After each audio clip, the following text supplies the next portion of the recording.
अगर हम नियम पूर्वक अधिक भजन करें तो कम समय में हम निर्विषय हो सकते हैं। एक बार एक दिन सत्संग हुआ था कि 1 करोड़ नाम जप करने पर भागवतिक स्वप्न आने लगते हैं, बड़ी दिव्यता आने लगती है, सद्गुण आने लगते हैं। 2 करोड़ नाम जप करने पर इंद्रियां निर्विषय होने लगती है, नाम प्रिय लगने लगता है, और जो दिव्य आकाशचारी ऋषि मुनि हैं उनसे बात होने लगती है। ऐसे करोड़ करोड़ नाम के 13 करोड़ नाम का 13 करोड़ नाम जप करने वाला दूसरों को मोक्ष प्रदान कर सकता है। तो हम नाम अधिक जप करें और अपने आप को भगवद आश्रित कर दें।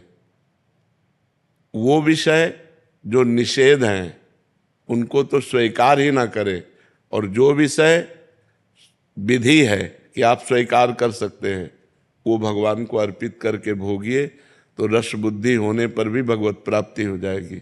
जैसे बहुत सुंदर भोजन में रीता है, वो हम भोजन श्री जी को भोग लगा दें, अब हम स्वाद से पाएं। हमारी लाडली जो ने पाया है, रोटी सब्जी दाल खीर पूड़ी जो भी है कितना स्वादिष्ट है, स्वाद बखान बखान करके पाओ तो भी आप बंद होगे नहीं, क्योंकि प्रसादे सर्व दुखा नाम हानि रस्योपजायते। भगवत प्रसाद समस्त दुखों का नाश कर देता है और प्रसन्नता प्रदान करता है। ऐसे ही जो हमें विषय प्रिय है वो हम भगवान को अर्पित कर दें। जो विषय प्रिय है, नाथ ये आप देख लो, आपकी मर्जी हो तो इसकी प्रियता अपने चरणों में घसीट लो, आपकी मर्जी हो वैराग्य दिला दो, प्रभु मैं आपकी शरण में हूँ।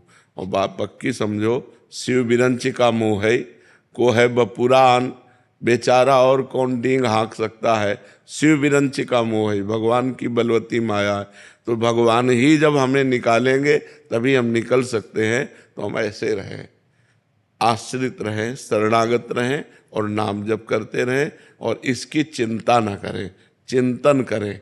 चिंतन जब इसका होगा विषयों का तो भी हानि हो जाती है।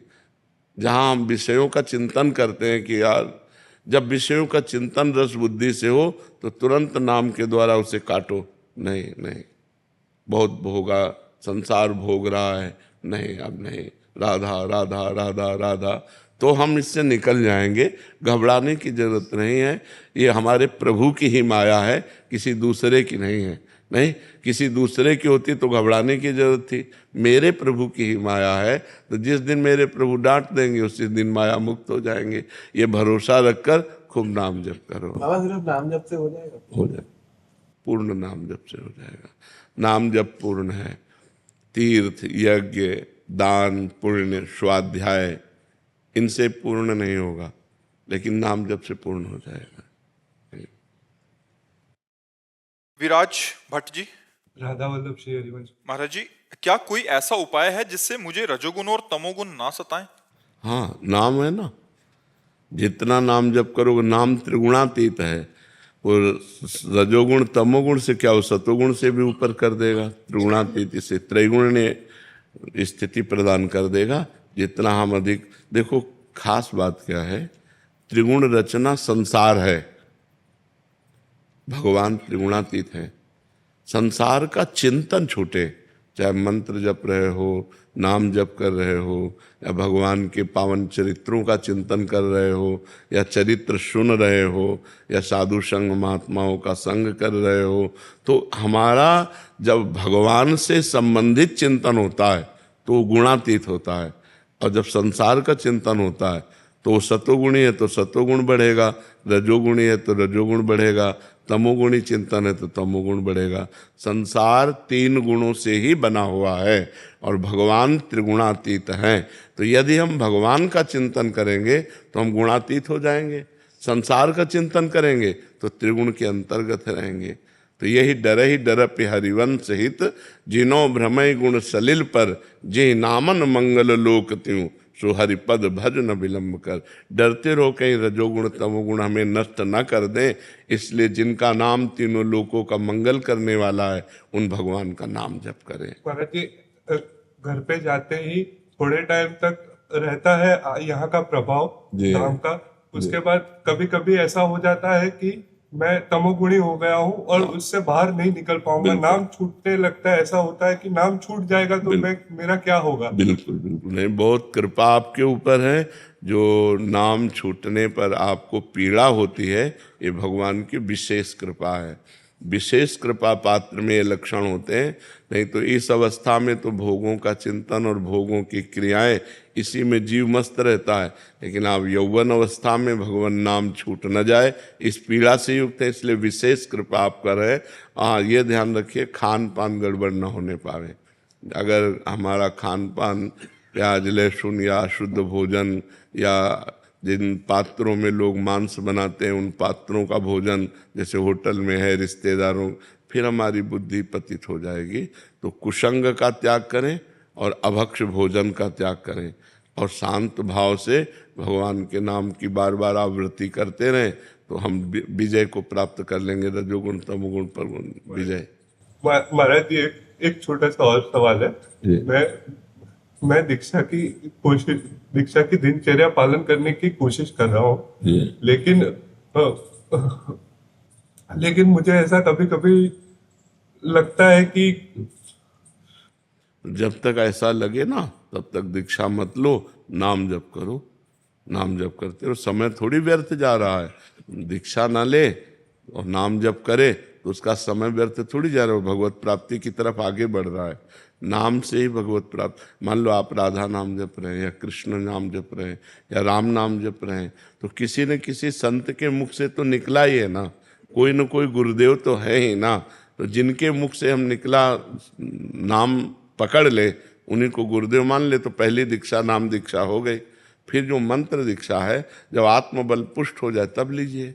जब हमारा आत्मबल पुष्ट हो जाए तब हम मंत्र दीक्षा ले लें, नहीं तो नाम दीक्षा मान करके खूब नाम जप करते रहें। हेमलता जी। राधे राधे महाराज जी। महाराज जी, वृद्धावस्था से डर सा लगता है, क्योंकि अभी अरे वृद्धावस्था के बाद एक अवस्था और आती, मृत्यु। वो सब कुछ छुटा देती। वृद्धावस्था में तो कुछ तो बचा रहता है, लेकिन मृत्यु अवस्था आती है, वो तो कब आ जाए पता नहीं। वृद्धावस्था के पहले आ जाए कि बाद आवे कोई पता नहीं है। डरो, अगर मृत्यु से डरोगे तो डर कर भगवान की शरण में चले जाओगे। जो सभीत आवा सरनाई, रखी हो ताई प्राण की नाई। भगवान कहते हैं भयभीत होकर मेरी शरण में आ जाओगे तो मैं तुम्हें प्राणों से भी अधिक प्यार करूंगा। तो भगवान की शरण में हो जाओ, पक्का शरीर की दुर्गति होनी है। ये जन्म ही दुर्गति के लिए इस शरीर की, तुम सदगति को प्राप्त हो जाओ। अगर भजन ना हो तो बहुत कष्टप्रद शरीर होता। प्रेम में अपने प्यारे के द्वारा किया हुआ विधान सर्वमंगल में होता है। जोई जोई प्यारो करे सोई मोहि भावे। मेरे प्यारे जैसा करते वैसा भाव। जब तक प्रभु से नहीं जुड़ोगे तो भय ही भय है। कैंसर हो जाए, कहो जवानी में कैंसर हो जाए, कहो क्या रोग हो जाए। अब क्या, देखो हम बचपन से बाबा जी हमारी दोनों किडनी फेल, क्या रोग हो जाए, कौन सी परेशानी आ जाए, हाथ टूट जाए, पैर टूट जाए, दिमाग खराब हो जाए, कब क्या हो जाए। इसलिए हम भगवान की शरण में रहें, कोई पाप कर्म न करें, नाम जप करें तो हृदय में आनंद रहेगा। ऐसी स्थिति में भी हमारे हृदय में उत्साह है, हमारे हृदय में आनंद है, हमारे हृदय में एक शीतलता है, एक गंभीरता है, एक शांति है। ये हम इसलिए बता रहे हैं आपको कि हम भगवान की शरण में केवल इस बात से हम बच रहे। नहीं जैसे पूरे मकान में आग लगा दी गई हो और एक शीतल कमरे में कोई बैठा हो, आंच भी ना पहुंच रही हो, ऐसे में भगवान रख रहे हैं कि पूरे शरीर में भीषण कष्ट और हम आनंद में रह रहे हैं। भगवान की शरणागति का ये फल है। अगर भगवान की शरण में हो जाओ, नाम जप करो, तो यही आपको भी, आप पर भी कृपा हो जाए। देखो प्रहलाद जी को आग में जलाया गया, पर्वत से दबाया गया, जल में डुबाया गया, विष पिलाया गया, लेकिन कोई फर्क पड़ा क्या? क्यों? क्यों भगवान श्री हरि की गोद में है, वो हरि की स्मृति में है, वो हरि के चिंतन में डूबे हुए हैं। तो क्या आप चिंतन नहीं कर सकते? विचार करो, क्या आप राम राम हरि हरि कृष्ण कृष्ण नहीं जप सकते? आप जप के देखो, इसे साधारण मत मानो, आप कह के देखिए, लोक और परलोक तुम्हारे दोनों मंगल में हो जाएंगे। भाव लगे ना लगे, श्रद्धा बने ना बने, मन लगे ना लगे, केवल जबरदस्ती जपिए। जैसे एक गरीब आदमी ओवर टाइम भी मेहनत करता है पैसे के लिए, ऐसे अधिक से अधिक समय नाम जप कीजिए। देखिए ये लोक और परलोक सब मंगल हो जाएगा, सब जगह आनंद हो जाएगा। रश्मि जी दिल्ली से। अलका जी। महाराज जी आप दोनों का एक जैसा था कि महाराज जी जब सामने परिस्थिति आती है, जब कोई कटु वचन बोलता है तब नाम क्यों नहीं सुनाई देता? बहुत कोशिश करने पे भी मुख से प्रतिक्रिया हो जाती है। अभ्यास की कमी है। यदि अभ्यास करें तो पागल आदमी यदि रोड में कटु वचन कहता हो, गाली देता हो, तो आपको बुरा नहीं लगेगा, क्योंकि आपको पता है आदमी पागल है। क्यों? पागल आदमी जैसे आपको गाली देने लगे या आपको मारने लगे तो आप उसके प्रति बुरा नहीं करेंगे, क्योंकि आपके अंदर एक भावना रहती है ये आदमी पागल है। ऐसे ही जब कोई हमें गाली देता है तो हम विचार के द्वारा समझे अभी ये पागल है, ये क्रोध से पागल हो गया है, ये ईर्ष्या से पागल हो गया है, ये द्वेष से, ये बेचारा दया का पात्र है, इस पर क्या नाराजगी करें। जब हम भावना बदल देंगे तो हमें आनंद मिलने लगेगा।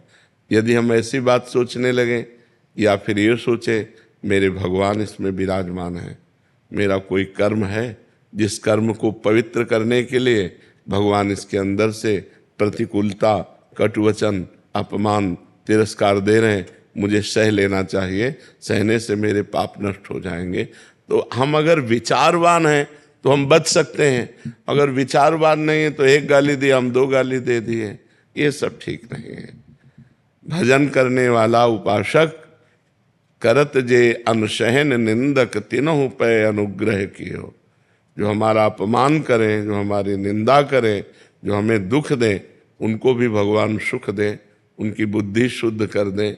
वो बेचारा दोषी नहीं है, उसकी बुद्धि दूषित है, अगर बुद्धि ठीक हो गई तो बहुत अच्छा आदमी हो जाएगा। तो हे भगवान, जो ये हमारे सामने हमको गाली दे रहा है, नाथ इसकी बुद्धि शुद्ध कर दो, इसको आनंद प्रदान करो। ये भजन करने वालों का स्वभाव होता है, तो फिर भजन में हानि नहीं होगी। और अगर हम दूसरे का मंगल मनाने लगे, बुरा मनाने लगेंगे, तो वहाँ बुरा जब होगा हमारा पहले बुरा हो जाएगा कि हमारा भजन छूट जाएगा, हमारा हृदय मलिन हो जाएगा, हमारा हृदय जलने लगेगा। जी।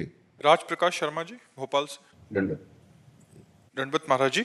महाराज जी प्रातः स्मरणीय पूरी पीठाधीश्वर महाराज जी जो शंकराचार्य जी महाराज जी हैं, कृपा से दास को उनके सानिध्य एवं संरक्षण का सौभाग्य प्राप्त हुआ। सेवा निवृत्त होने के पश्चात जब श्रीधाम वृंदावन में वास हेतु गुरुदेव ने आज्ञा प्रदान की, तब उन्होंने ये भी निर्देश किया कि वृंदावन में निवास के लिए किसी संत महापुरुष अथवा ब्रजवासी वैष्णव से वहां की रहनी रिवाज की जानकारी लेकर तथा उनकी अनुमति प्राप्त कर ही ब्रजधाम वास कीजिएगा, उचित रहेगा। इस संदर्भ में गुरुदेव मैं आपके श्री चरणों में निवेदन करता हूँ कि मुझे वृंदावन वास की रहनी की शिक्षा और मर्जी कैसे। सबसे सार बात है, देखो आप गृहस्थ धर्म से युक्त हैं, आपने जो भी कमाया है उस कमाई हुई वस्तु से ही आप अपना भरण पोषण करें।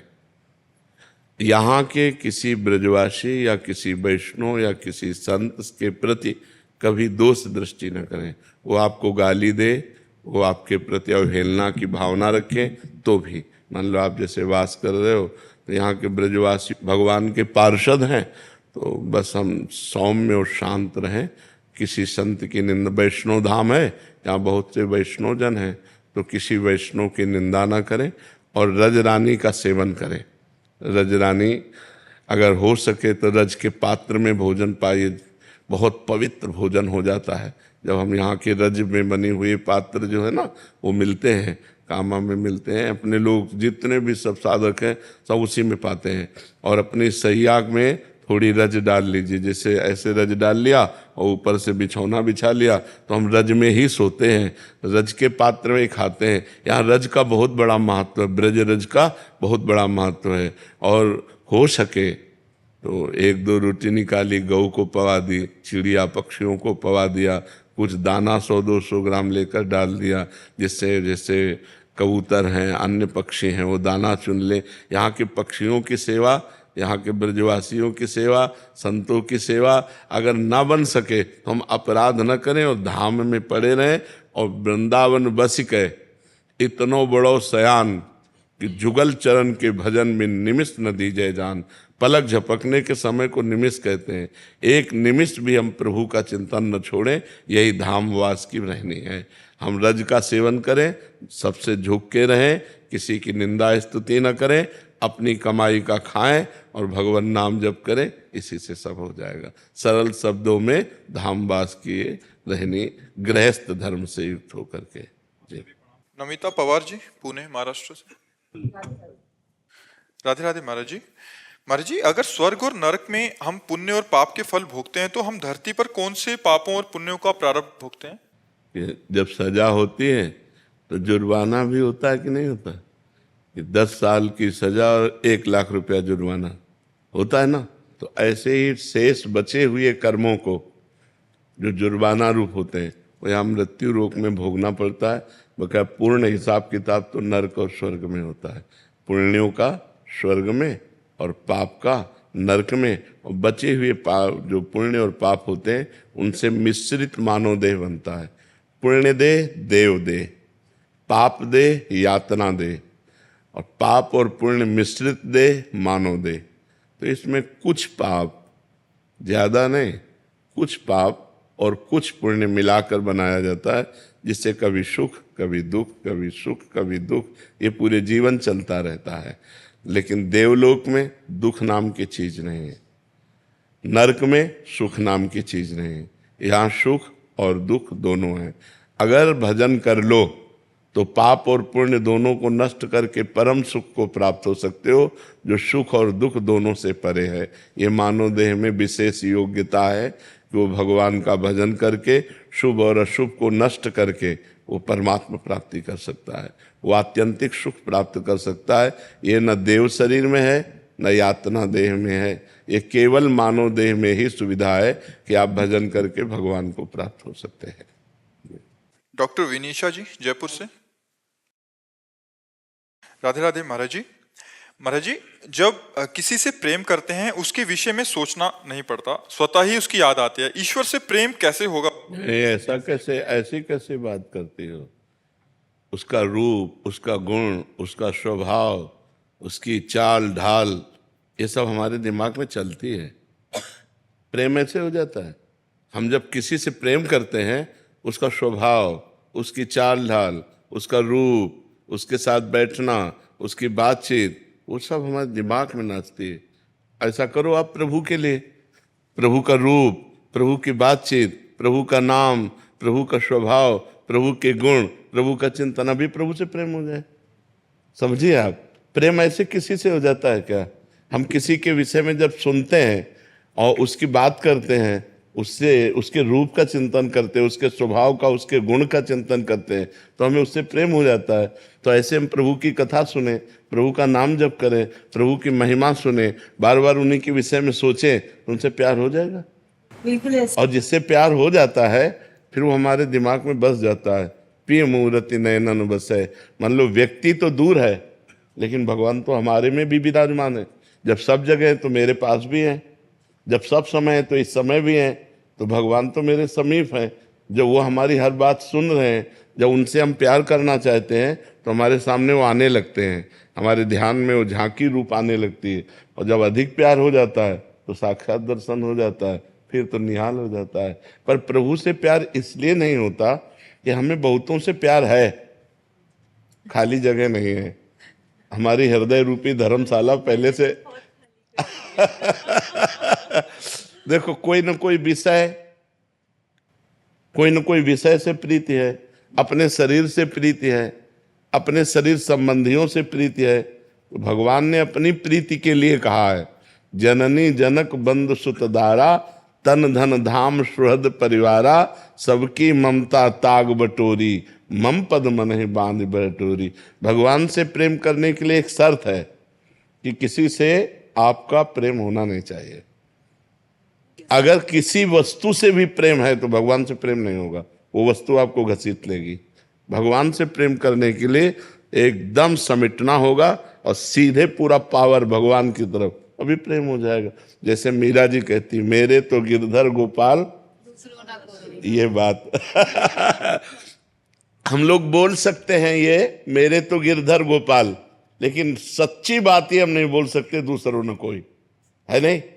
दूसरों न कोई, उसमें अपना शरीर भी नहीं है। देखो जहर दिया गया, जहर का प्याला मीरा जी पी गई कि नहीं? अगर शरीर प्रिय होता तो जहर का प्याला कैसे पीती? शरीर भी प्रिय। दूसरों न कोई, मेरे तो गिरधर गोपाल, दूसरों जाके सिर मोर मुकुट, मेरो पति सोई। तो इसमें थोड़ा सा अनन्यता चाहिए, और सब जगह से प्रियता हटाकर जब हम प्रभु के चरणों में प्रेम करते हैं तो हमारे नेत्रों में बस जाते हैं, हमारे हृदय में बस जाते हैं, हमारे रोम रोम में वही छा जाते हैं। मीतू शर्मा जी मुंबई से। राधे राधे महाराज जी। गुरुदेव, घर में लड्डू गोपाल विराजमान हैं, उनकी सेवा वात्सल्य भाव से करते हैं। जब किसी मंदिर में दर्शन करने जाते हैं तो महाराज जी वहाँ कुछ भाव हमारा अलग हो जाता है। हमें लगता है कि हमारे ठाकुर जी, मेरे लड्डू गोपाल बड़े हो गए हैं, मेरे से दूर हो गए हैं। महाराज जी ऐसा भाव आता तो महाराज जी क्या? जब जाइए तो अपने गोपाल जी को लेके जाइए कि चलो तुम्हें बड़े भगवान के दर्शन कराते हैं। अपने ठाकुर जी को साथ रखिए और उनको भी दर्शन कराइए। भाव तो अपना ही है ना। तो हम जब अपने भाव से बने रहेंगे ना तो रहेगा, चलो लाला आज तुम्हें संत दर्शन कराने चलते हैं, चलो आज तुम्हें ठाकुर जी के दर्शन, क्योंकि हमारा लाला ठाकुर जी थोड़ी है, वो तो हमारा लाला है। ठाकुर जी के दर्शन तो हमारा भाव भी बना रहेगा और आनंद भी रहेगा। हर समय हमारे लाला हमारे साथ रहेंगे। गौरव चौहान जी। श्री हरिवंश। श्री हरिवंश महाराज जी। महाराज जी, आपके सत्संग और एकांतिक वार्तालाप को सुनते ही ऐसा क्यों लगता है कि प्रत्येक शब्द मेरे लिए ही कहा जा रहा है? वैसे हर सत्संगी को ऐसा ही अनुभव होना चाहिए, क्योंकि हर प्रश्न का उत्तर सबके लिए है, किसी एक के लिए नहीं। एक प्रश्न करता है लेकिन लाखों को उत्तर जाता है और लाखों का कल्याण हो सकता है। अगर लाखों स्वीकार करें तो लाखों मंगल में भगवान के मार्ग में चल सकते हैं। ऐसा हर सत्संगी को लगना चाहिए कि ये सत्संग मेरे लिए ही हो रहा है, मेरे सुधार के लिए हो रहा है, मेरे में जो अवगुण हैं उनको दूर करने की प्रेरणा हो रही है। ऐसा ही होना चाहिए। आभास सेठ जी। राधे राधे महाराज जी। महाराज जी, आपके चरणों में कोटि कोटि प्रणाम। महाराज जी, भगवान के साथ साथ माता पिता भी पूजनीय हैं, इनको खोने से डर सा लगता है महाराज जी, जैसे भगवान के रूठने से। देखो, इसका नाम है मृत्यु लोक। यहाँ पूजनीय अपूजनीय, श्रेष्ठ नीच, उत्तम अधम जो भी है सब मरेंगे, क्योंकि इसका नाम है मृत्यु लोक। मृत्यु के लोक में हम हैं तो मृत्यु अपना काम करेगी, चाहे संत हो, चाहे असंत हो, चाहे बच्चा हो, चाहे जवान हो, चाहे बुद्धिमान हो, चाहे मूर्ख हो, चाहे पापी हो, चाहे पुण्यात्मा हो, मृत्यु लोक में है, मतलब मरेगा। अब समय निश्चित नहीं है। समय किसी का बाल्यावस्था में ही मृत्यु, किसी की जवानी में, किसी की वृद्धावस्था। तो हमें पहले से तैयार रहना चाहिए कि ये सब बिछुड़ेंगे। हमको जो वैराग्य हुआ बचपन में वो इसी बात से हुआ। हम अपनी माँ से बहुत प्यार करते थे, तो वैसे हर बच्चा माँ से प्यार करता है। तो जब स्कूल से आते लगता है ये मरेगी, जब ये मरेगी तब मैं कैसे जी पाऊंगा। ये शाश्वत संबंध नहीं है। तो कौन ऐसा है जो मेरा वास्तविक मित्र बन सकता है? तो बस हृदय से आता भगवान, भगवान से। तो फिर उन्हीं के लिए जीवन अर्पित की हुई। जो सच्चा मित्र है उसी को प्राप्त करना है, उसी से प्यार करना है, पूरे जीवन का प्यार उसी को देना है जो हमारा सच्चा मित्र है। तो जैसे हम माँ से प्यार करते हैं, पिता से प्यार करते हैं, तो ये विशुद्ध प्यार नहीं होता है, इसमें मोह होता है। और मृत्यु होने पर बड़ा दुख होता है, क्योंकि जिससे हमें प्रियता होती है, लगाव होता है, उसको सदैव पास रखने की इच्छा होती है। और मृत्यु पास रहने देगी नहीं, सदैव नहीं रहने देगी, ये बिछुड़ेगी ही। यहाँ बिछुड़ना ही है, इसीलिए फिर मन हट जाता है और लगता है कि ऐसी जगह लगाओ जहाँ बिछुड़ना ना हो। वो है श्री कृष्ण, वो है किशोरी जी। जहाँ मन लगा दो तो फिर बिछुड़ना नहीं होगा, वो हमारे मन ही में आके बैठ जाएंगे और सदा सदा के लिए बैठ जाएंगे। रेवती जी पुणे से। राधे राधे महाराज। राधे राधे महाराज जी। महाराज जी, निर्गुण ब्रह्म से प्राप्त ब्रह्मानंद, सगुण ब्रह्म से प्राप्त भगवदानंद, महाराज जी अनुपम परमानंद से पृथक श्री कृष्ण रसामृत प्राण आनंद रस। महाराज जी, भगवान के लिए भी विमर्श तथा परम रहस्य रस की क्या आप कहना चाह रहे हैं इसमें? राधा सुधा निधि में है वैसा वर्णन, वो उनके लिए क्या अगम्य है ऐसा?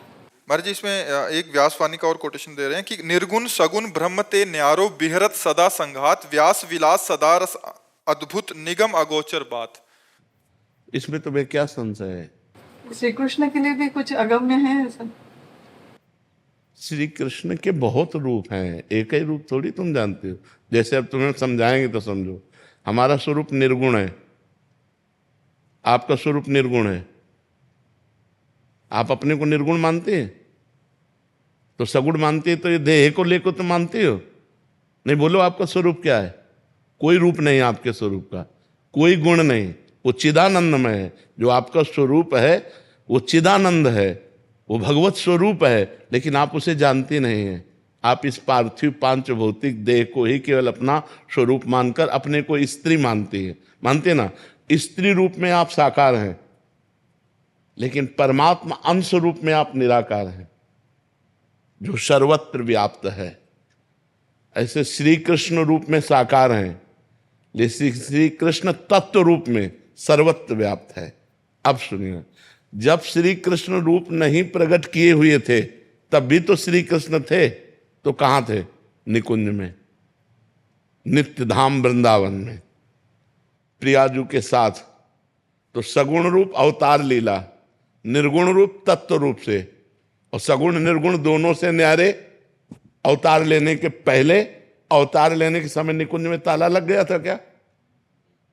कि अब तो गए यहां से दिल्ली गए, हमें तो दरवाजा बंद है तो थे ना।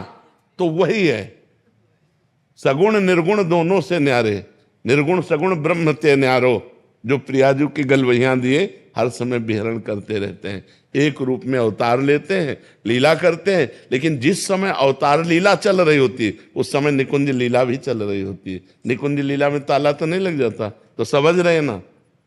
अच्छा, अब जैसे सखाओं के साथ श्री कृष्ण यहां खेल रहे हैं और कह दिया जाए इनके लिए भी वो अगम्य है क्या? उसी समय वो श्री जी की महावर रचना कर रहे हैं, उसी समय श्री जी का चिबुक प्रलो रहे हैं, उसी समय श्री जी की रूप माधुरी का पान कर रहे हैं। बोले श्री कृष्ण के लिए भी दुर्लभ है। अब आप देखो कब कहां कहां, जब सखाओं के साथ खेल रहे हैं और वहां श्री जी के पास वो रसिक देख रहा है कि वो तो चिबुक, वे मृद चिबुक प्रलोय प्रबोधत तो भामिन कर सो कर टारत। बोले वो श्री कृष्ण के लिए भी दुर्लभ है। कौन श्री कृष्ण? जो सखाओं के साथ खेल रहे हैं। तो है कौन? वही तो है, बस यह है रहस्य समझ या रहस्य रघुनाथ कर बेग ले जाने कोई, और जो जाने रघुपति कृपा तो सपले मोह न होए। अभिलाष यादव जी भोपाल से।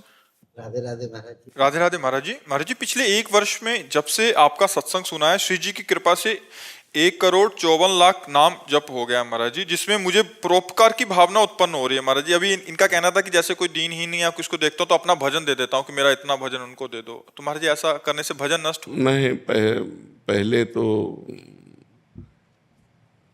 अपने लक्ष्य तक पहुंचो पहले, नहीं तो बीच में ही लुट जाओगे। भगवत प्राप्ति जब तक ना हो, अब तुम्हारे को प्रक्रिया बदलनी चाहिए। जो भजन करो वो भगवान को समर्पित करो, जो भजन करो वो भगवान को समर्पित करो।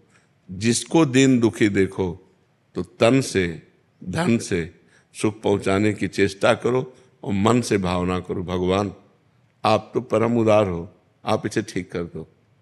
भजन भगवान को दो, प्रार्थना भगवान से करो।